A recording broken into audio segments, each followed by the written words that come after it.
بسم اللہ الرحمن الرحیم۔ السلام علیکم۔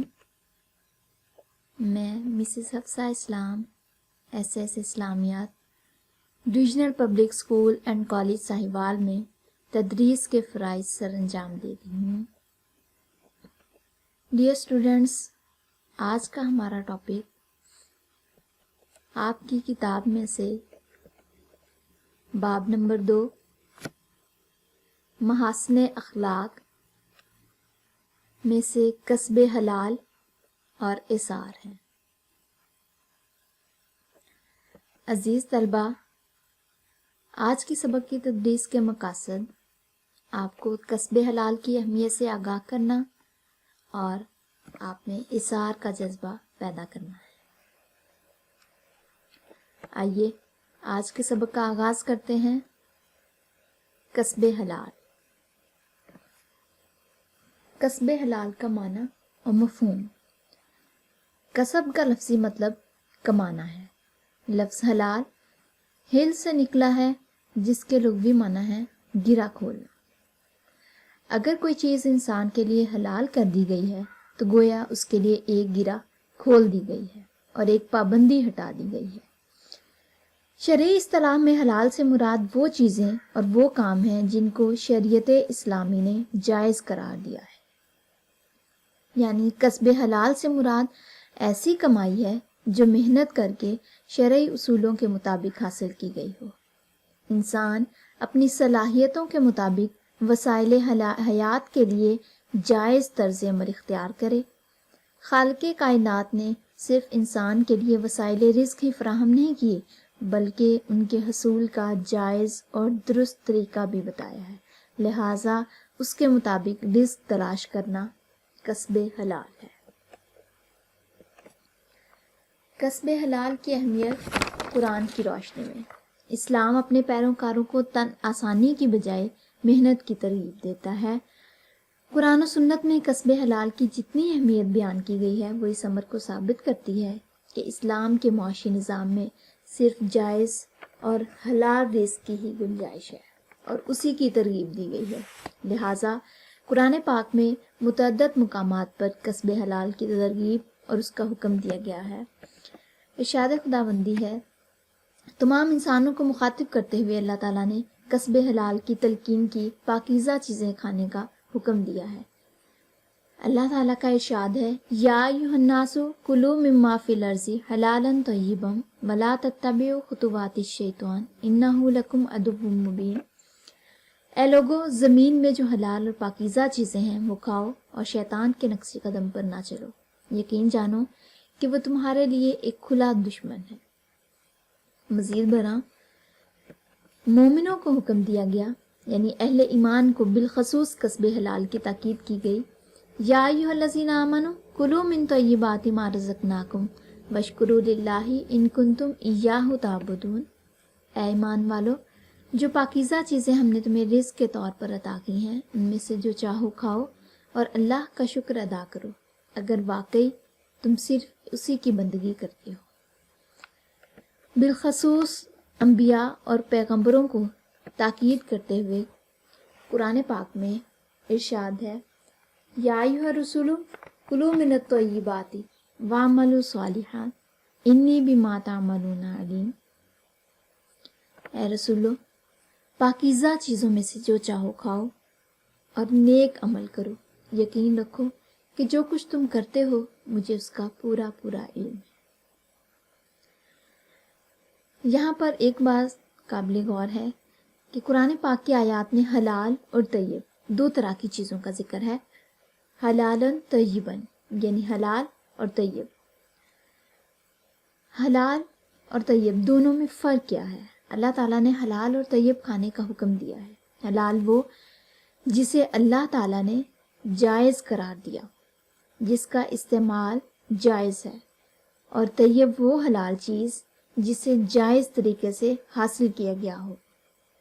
یعنی ضروری نہیں کہ ہر حلال چیز طیب بھی ہو، البتہ ہر طیب چیز حلال ضرور ہوگی۔ مثلاً کوئی بھی پھل اگر چوری سے حاصل کیا گیا ہے تو وہ حلال تو ہے لیکن طیب نہیں۔ لیکن اگر قیمت دے کر خریدا گیا ہو تو وہ حلال بھی ہے اور طیب بھی۔ کسب حلال کی اہمیت، حدیث مبارکہ۔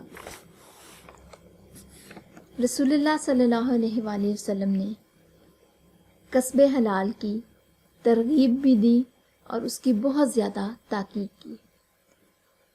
کسب حلال کو فرائض کے بعد ایک فرض قرار دیا گیا۔ ارشاد نبوی ہے، طلب کسب الحلال فریضۃ بعد الفریضۃ، کسب حلال کی تلاش فرائض میں سے ایک فرض ہے، یعنی فرائض میں اول مرتبہ ان فرائض کا ہے جن پر اسلام کی بنیاد ہے، مثلا نماز، روزہ، زکوٰۃ، اور ان کے بعد حلال کمائی کا حاصل کرنا فرض ہے۔ بہترین رزق، انسان کا محنت کر کے رزق حلال کمانا سب سے اچھا رزق قرار دیا گیا ہے۔ رسول اللہ صلی اللہ علیہ وآلہ وسلم کا ارشاد مبارک ہے، سب سے بہتر کھانا وہ ہے جو اپنے ہاتھ کی کمائی سے ہو۔ بے شک اللہ کے نبی حضرت داؤد علیہ السلام اپنے ہاتھ سے کمایا کرتے تھے۔ الکاسب اللہ کا دوست، عربی کا مقولہ ہے کہ الکاسب حبیب اللہ، محنت کر کے کمانے والا اللہ کا دوست ہے۔ رسول اللہ صلی اللہ علیہ وآلہ وسلم تشریف فرما تھے۔ ایک نوجوان آپ صلی اللہ علیہ وآلہ وسلم کے پاس سے بہت تیزی سے گزرا۔ آپ نے اسے دیکھ کر فرمایا، اگر یہ اس لیے جا رہا ہے کہ محنت کر کے روزی کمائے اور اس سے اپنے بیوی بچوں کا پیٹ پالے تو یہ عبادت ہے۔ دعاؤں کی قبولیت کا ذریعہ، رسول اللہ صلی اللہ علیہ وآلہ وسلم کی خدمت اقدس میں ایک صحابی حاضر ہوئے۔ عرض کی، یا رسول اللہ، میں چاہتا ہوں کہ میری دعائیں قبول ہوں۔ آپ صلی اللہ علیہ وآلہ وسلم نے جو ارشاد فرمایا اس کا مفہوم کچھ یوں ہے کہ رزق حلال کھایا کرو، یعنی رزق حلال دعاؤں کی قبولیت کا سبب ہے۔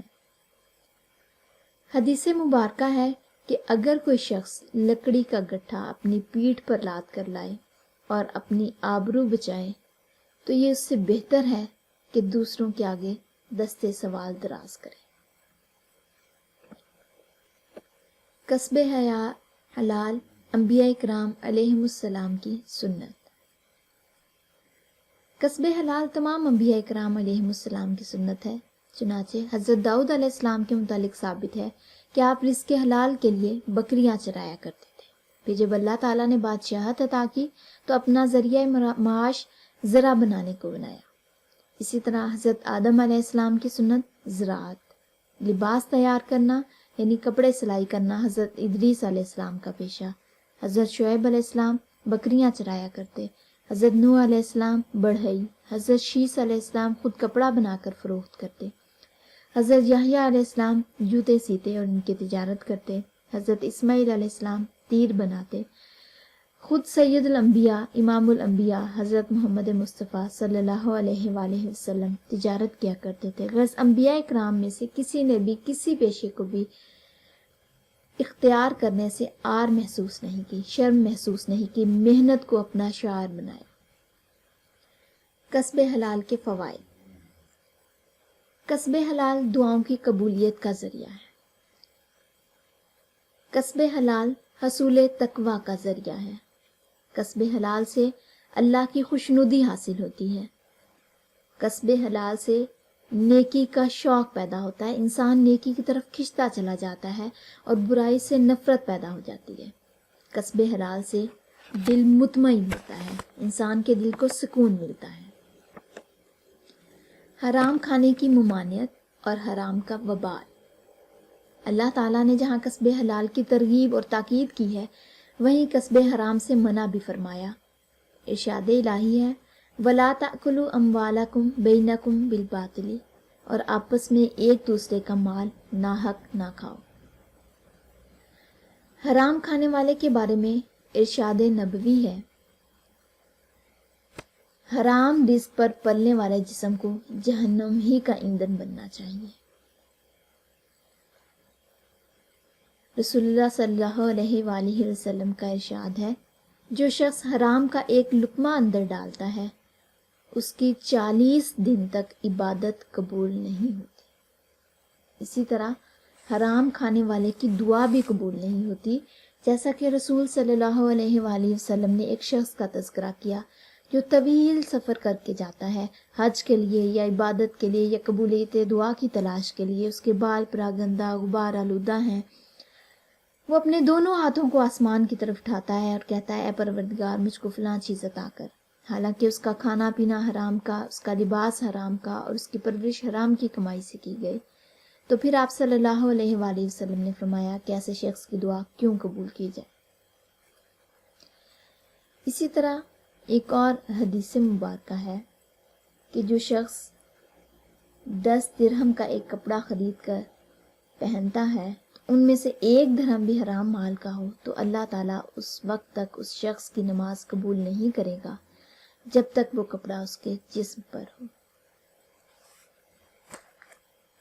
اللہ تعالیٰ ہمیں حرام کمائی سے بچائے۔ اثار کا لفظی مطلب ہے ترجیح دینا۔ اسلامی اصطلاح میں اثار سے مراد دوسروں کو اپنے اوپر ترجیح دینا، یعنی اپنی ضروریات کو دوسروں کی ضروریات کے لیے قربان کر دینا۔ یہ کمال سخاوت کا درجہ ہے۔ اپنی ضروریات پورا کرنے کے بعد زائد چیز کسی کو دے دینا سخاوت کہلاتا ہے، جبکہ اپنی ضرورت کی چیز کسی محتاج کو دینا اور اپنی ضرورت کو نظر انداز کر دینا یہ جذبہ اثار کہلاتا ہے۔ اثار کی اہمیت قرآن کی روشنی میں۔ اثار ایک اعلیٰ اخلاقی خوبی ہے جو انسان میں دوسروں کے کام آنے، خود تکلیف اٹھا کر دوسروں کی تکلیف دور کرنے کا جذبہ پیدا کرتی ہے۔ اللہ رب العزت نے اثار کرنے والوں کی تعریف یوں کی ہے۔ اللہ تعالیٰ کا ارشاد ہے وَيُؤْثِرُونَ عَلَىٰ أَنفُسِهِمْ وَلَوْ كَانَ بِهِمْ خَصَاصَةٌ، اور دوسروں کو اپنے اوپر ترجیح دیتے ہیں چاہے ان پر تنگ دستی کی حالت گزر رہی ہو۔ ایک اور جگہ پر ارشاد باری تعالیٰ ہے وَيُطْعِمُونَ الطَّعَامَ عَلَىٰ حُبِّهِ مِسْكِينًا وَيَتِيمًا وَأَسِيرًا، اور وہ اللہ کی محبت کی خاطر مسکینوں، یتیموں اور قیدیوں کو کھانا کھلاتے ہیں۔ یعنی اللہ تعالیٰ نے جذبہ ایثار رکھنے والے، دوسروں کے لیے اپنی ضرورتوں کو نظر انداز کر دینے والوں کے لیے قرآن پاک میں آیات نازل فرمائی ہیں اور ان کے دوسروں کو اس کی ترغیب بھی دی ہے۔ اثار کی اہمیت احادیث مبارکہ میں۔ نبی کریم صلی اللہ علیہ وآلہ وسلم نے اپنی امت کو احادیث مبارکہ سے اور اپنے عمل سے اثار کی ترغیب دی۔ ارشاد نبوی ہے بہترین لوگ کون ہیں؟ تو حدیث ہے خیر الناس من ینفع الناس، لوگوں میں اچھا وہ ہے، لوگوں میں بہترین وہ ہے جو لوگوں کو نفع دیتا ہے، یعنی لوگوں کے فائدے کے لیے کام کرتا ہے۔ اسی طرح حدیث نبوی ہے بھوکے کو کھانا کھلاؤ، مریض کی عیادت کرو اور قیدی کو قید سے چھڑوا دو۔ حدیث مبارکہ میں اثار کی ترغیب دیتے ہوئے رسول صلی اللہ علیہ وآلہ وسلم نے مزید فرمایا جو شخص اپنے بھائی کی ضرورت پوری کرے گا اللہ تعالیٰ اس کی ضروریات پوری کر دے گا۔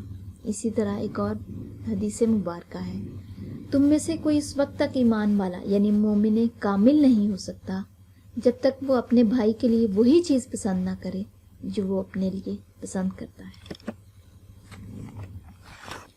رسول اللہ صلی اللہ علیہ وآلہ وسلم کا جذبہ اثار۔ اسوہ رسول صلی اللہ علیہ وآلہ وسلم میں اثار کی بہت سی مثالیں ملتی ہیں۔ دیگر اخلاق حسنہ کی طرح رسول صلی اللہ علیہ وآلہ وسلم اثار کا بہترین نمونہ تھے۔ حضور اکرم صلی اللہ علیہ وآلہ وسلم حکمران ہوتے ہوئے بھی انتہائی سادہ اور غریبانہ زندگی بسر کرتے۔ خانہ مبارک میں ہفتوں جھولا نازل تھا، لیکن آپ صلی اللہ علیہ وآلہ وسلم کے گھر سے کوئی سائل محروم نہیں جاتا۔ اپنے پاس کچھ موجود نہ ہوتا تو قرض لے کر حاجت مند کی حاجت پوری کر دیتے۔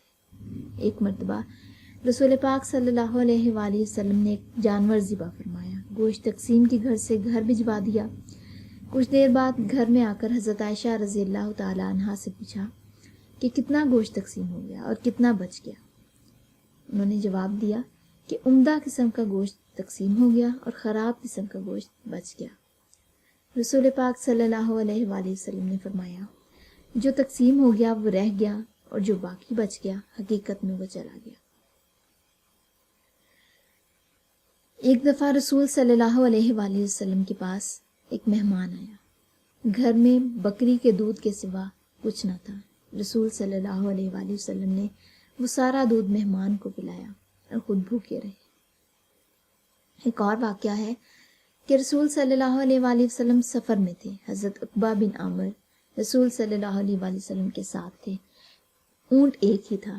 انہوں نے عرض کی، یا رسول اللہ، آپ اونٹ پر سوار ہو جائیے، میں پیدل چلوں گا۔ رسول صلی اللہ علیہ وآلہ وسلم نے پسند نہ فرمایا، بلکہ باری باری سوار ہونے لگے۔ ایک اور واقعہ ہے کہ ایک مسلمان عورت نے اپنے ہاتھ سے چادر بنا کر رسول صلی اللہ علیہ وآلہ وسلم کی خدمت میں پیش کی۔ آپ نے اس تحفے کو قبول کیا۔ اسی وقت ایک غریب مسلمان نے عرض کی، یا رسول اللہ، یہ مجھے عنایت کر دیجیے۔ آپ صلی اللہ علیہ وآلہ وسلم نے اتار کر ان کے حوالے کر دی۔ باقی تمام صحابہ نے ان صحابی کو ملامت کی کہ تم جانتے تھے کہ رسول صلی اللہ علیہ وآلہ وسلم کو اس کی حاجت تھی اور آپ صلی اللہ علیہ وآلہ وسلم کسی کا سوال رد نہیں فرماتے، تو تم نے کیوں یہ مانگ لی؟ تو انہوں نے جواب دیا، میں نے تو برکت کے لیے لی ہے کہ یہ چادر میرا کفن بنے۔ رسول اللہ صلی اللہ علیہ وآلہ وسلم کی زندگی سے ایسے اثار کے متعدد واقعات ملتے ہیں۔ صحابہ کرام رضوان اللہ علیہم اجمعین، ان کی زندگیوں میں اثار کے بے شمار واقعات ہیں۔ ایک مرتبہ جہاد کے لیے رسول صلی اللہ علیہ وآلہ وسلم کو سامان جنگ کی ضرورت پڑی۔ ہر صحابی نے اپنی اپنی توفیق کے مطابق مدد کی۔ حضرت عثمان غنی رضی اللہ تعالی عنہ نے مال کا ایک بڑا حصہ پیش کیا۔ حضرت عمر رضی اللہ تعالیٰ عنہ اپنے گھر کا آدھا سامان لے کر آئے۔ حضرت ابو بکر رضی اللہ تعالیٰ عنہ نے اپنے گھر کا سارا مال رسول صلی اللہ علیہ وآلہ وسلم کی خدمت میں پیش کر دیا۔ یہ غزوہ تبوک کا واقعہ ہے۔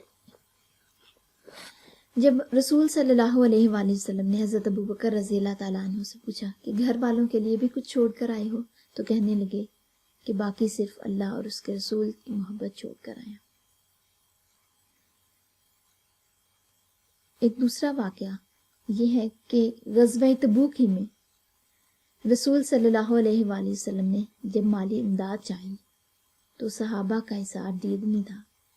حضرت ابو عقیل انصاری، جن کے پاس دینے کے لیے کچھ بھی نہ تھا، رات بھر ایک یہودی کے پاس مزدوری کرتے رہے، اجرت میں ملنے والی ایک مٹھی کھجوریں لے کر آئے، رسول صلی اللہ علیہ وآلہ وسلم کی خدمت میں پیش کر دی۔ آپ صلی اللہ علیہ وآلہ وسلم کو ان کا اظہار اور خلوص اس قدر پسند آیا کہ آپ نے ان کھجوروں کو سامان کے ڈھیر کے اوپر بکھیر دیا تاکہ برکت حاصل ہو۔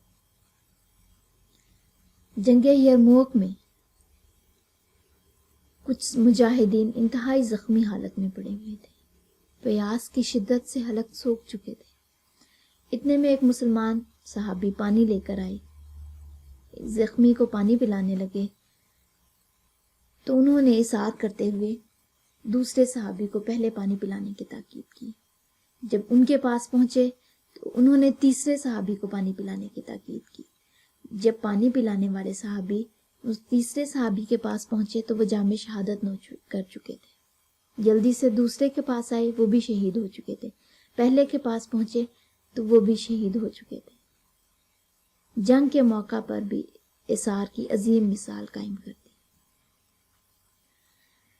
آیت مبارکہ وَيُؤْثِرُونَ عَلَىٰ أَنفُسِهِمْ وَلَوْ كَانَ بِهِمْ خَصَاصَةٌ، شان نزول کیا ہے اس آیت مبارکہ کا؟ اثار کی بڑی مثال۔ ایک شخص رسول صلی اللہ علیہ وآلہ وسلم کے پاس مہمان کے طور پر آیا۔ آپ صلی اللہ علیہ وآلہ وسلم کے گھروں سے کھانے کو کچھ نہ ملا۔ تب آپ صلی اللہ علیہ وآلہ وسلم نے پوچھا کہ کون اس مہمان کی مہمان نوازی کرے گا۔ ایک انصاری صحابی اٹھے اور اس مہمان کو اپنے گھر لے گئے۔ اور فرمایا کہ یہ اللہ کے رسول کا مہمان ہے، اس کی مہمان نوازی میں کوئی کمی نہیں رہنی چاہیے۔ بیوی نے بتایا کہ گھر میں بس بچوں کے لیے تھوڑا سا کھانا موجود ہے۔ صحابی نے جواب دیا، بچوں کو بھوکا سلا دو، ہم بھی بھوکے رہ لیں گے۔ کھانے کے وقت میں چراغ بجھا دینا تاکہ مہمان سمجھے کہ ہم اس کے ساتھ کھانے میں شریک ہیں۔ بیوی نے ایسا ہی کیا۔ مہمان نے پیٹ بھر کر کھانا کھایا۔ صبح جب یہ انصاری صحابی رسول پاک صلی اللہ علیہ وآلہ وسلم کی خدمت میں آئے تو آپ صلی اللہ علیہ وآلہ وسلم نے فرمایا کہ اللہ تعالیٰ تمہاری رات کی مہمان نوازی سے بہت خوش ہوا، اور اسی پر پھر یہ آیت مبارکہ نازل ہوئی، وَيُؤْثِرُونَ عَلَىٰ أَنفُسِهِمْ وَلَوْ كَانَ بِهِمْ خَصَاصَةٌ، وہ انہیں اپنے اوپر ترجیح دیتے ہیں اگرچہ خود کتنی ہی تنگی میں کیوں نہ ہوں۔ اثار کا جذبہ کوئی حضرت عثمان غنی رضی اللہ تعالیٰ عنہ سے سیکھے۔ اللہ تعالیٰ نے حضرت عثمان رضی اللہ تعالیٰ عنہ کو بے حد مال عطا کیا۔ وہ اس مال و دولت کو اللہ کی راہ میں خوب خرچ کرتے۔ غزوہ تبوک میں حضرت عثمان رضی اللہ تعالیٰ عنہ نے اونٹ، گھوڑے اور کثیر نقدی پیش کی۔ قحط کے زمانے میں حضرت عثمان رضی اللہ تعالیٰ عنہ نے غلے سے لدے ہوئے اونٹوں کا قافلہ غریب لوگوں میں بلا معاوضہ تقسیم کر دیا۔ سب سے بڑی مثال مدینہ منورہ میں موجود میٹھے پانی کا کنواں بئر روما ہے۔ حضرت عثمان رضی اللہ تعالیٰ عنہ نے خرید کر فی سبیل اللہ وقف کر دیا۔ اثار کی ایک بڑی مثال مواخات مدینہ ہے۔ نبی اکرم صلی اللہ علیہ وآلہ وسلم نے مکہ سے ہجرت کر کے بے یار و مددگار خالی ہاتھ آنے والے مہاجرین کو مدینہ میں رہنے والوں کا بھائی بنا دیا۔ اس رشتے کو مواخات مدینہ کے نام سے یاد کیا جاتا ہے۔ رشتہ اخوت میں انصار نے مہاجرین کے لیے اپنے گھر، کاروبار، جائیدادیں نصف پیش کرنے کی ان کو پیشکش کر دی، حتیٰ کہ ایک انصاری صحابی نے اپنے بھائی بننے والے مہاجر صحابی سے کہا کہ میری 2 بیویاں ہیں، اگر تم کہو تو میں ایک کو طلاق دے دیتا ہوں، تم اس سے نکاح کر لینا۔ اثار کی ایسی مثالیں دنیا نے کبھی نہیں دیکھی۔ ملک و ملت کے لیے اثار کا جذبہ ضروری ہے۔ ملک و ملت کی کامیابی، معاشرے میں امن اور سکون کے لیے ایسا ہی جذبہ اثار ضروری ہے۔ اللہ تعالیٰ ہم میں بھی جذبہ اثار پیدا کر دے، ہمیں دوسروں کے لیے اپنی ضروریات کو نظر انداز کرنے کی توفیق دے، دوسروں کے ضروریات کو پورا کرنے کے لیے ہم اپنی قربانی پیش کر دیں۔ اسی میں ہمارے لیے عافیت، اسی میں ہمارے لیے بھلائی ہے۔ عزیز طلبہ، آپ کو آج کا سبق سمجھ آ گیا ہوگا۔ تفویض کار یعنی گھر کے لیے جو کام ہے وہ یہ ہے کہ آپ نے ان مختصر سوالات کے جواب دینے ہیں۔ پہلا سوال، کسب حلال سے کیا مراد ہے؟ حلال اور طیب میں فرق واضح کیجیے۔ اثار کا مفہوم تحریر کریں۔ صحابہ کرام کے اثار کی مثالیں تحریر کریں۔ کسب حلال کے بارے میں حدیث مبارکہ تحریر کیجیے۔ یہ کام آپ مکمل کیجیے گا۔ جزاکم اللہ خیرا۔